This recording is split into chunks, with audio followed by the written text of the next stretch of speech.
Hey there, welcome back to another video all about what it's like to buy, sell, and live in Raleigh, North Carolina. Today, I'm going to address one of the most commonly asked questions I get, along with every other real estate agent, and that's when is the best time to buy? But before I answer that, a quick introduction if you don't know me already. My name is Matt Martin, and I'm a realtor based in Raleigh, North Carolina. I've helped tons of clients relocate to the Triangle region, and if you're looking to do the same, I'd love to help you too.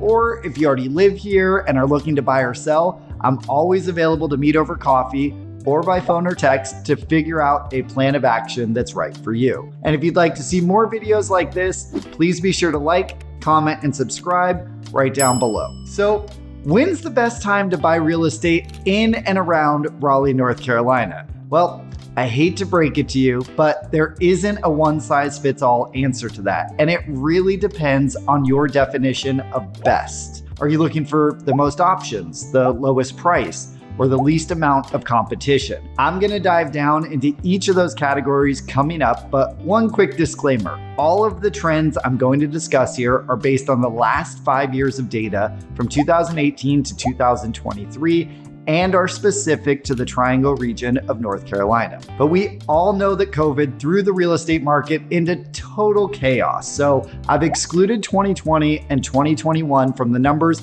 to give a clearer picture of quote unquote normal. So with that in mind, let's jump in. We're gonna start with what time of year presents the most options for buyers, or in real estate terminology, when's there the most inventory. This metric ultimately has an impact on pricing and competition, so it's a good place to start the story. If you're someone like me who loves the menu at Cheesecake Factory because you're all about options, then you'll want to focus your search mainly on May and June, which is when sellers historically list their homes at the highest rate. This makes sense, especially around Raleigh, as this is when all the trees are in full bloom, the pollen season has passed, and every home just looks picture perfect. That's why May and June tend to see around 20 to 30% more new listings hit the market than during the rest of the year. And this is when you, as a buyer, will generally have the most options available to you,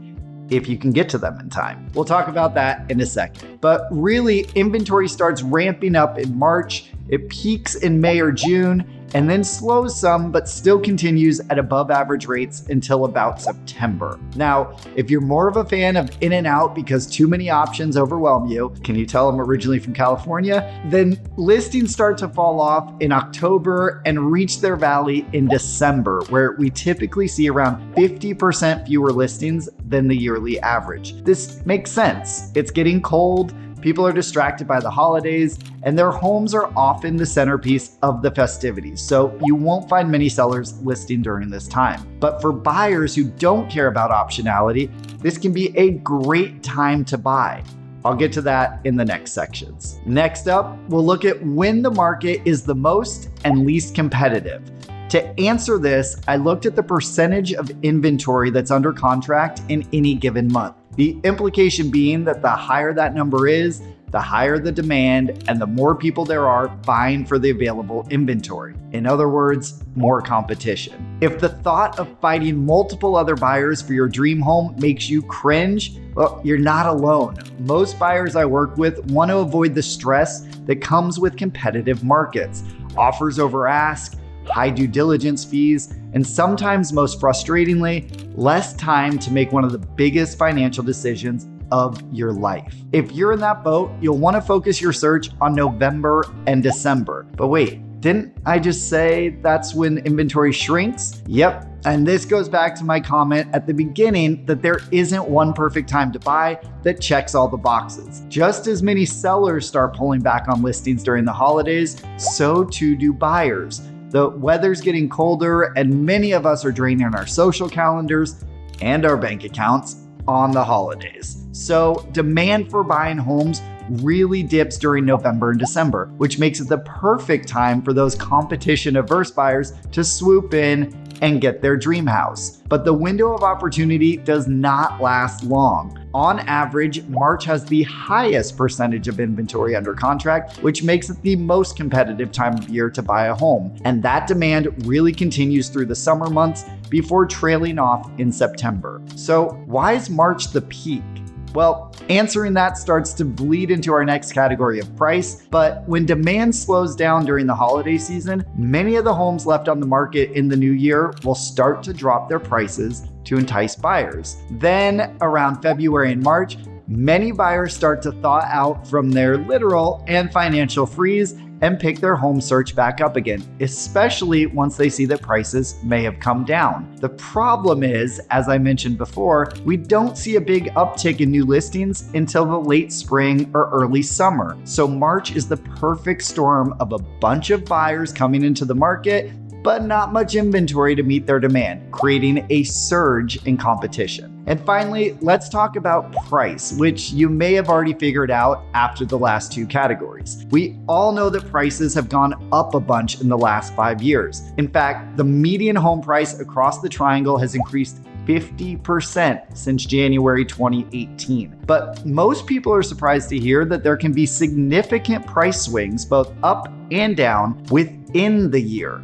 to the tune of around 8 to 10% on average. That's some serious money. So why is that? And when is the cheapest time to buy? Well, as I already kind of gave away, you're gonna find your lowest prices in January and February, when prices are historically about 3 to 5% less than the rest of the year. Let's think about this. If you're a seller who lists during this time period, it's likely because you absolutely need to sell. We've already discussed that this is one of the slowest periods for buyers, so the best way for sellers to get a quick sale in a low demand market is to entice buyers with a low price. So if you're looking for a deal, this might be the perfect time to buy. That said, it's also going to be when you have the fewest options available to you, so you may not have a ton of homes to pick from. As you'd expect, prices start to pick up in March, driven by that crazy competition I mentioned in the last category, and they continue to rise into the summer, typically peaking around June and July, where we typically see prices around 2 to 5% higher than the rest of the year. Come September, prices start to ease up some, but one really strange trend I came across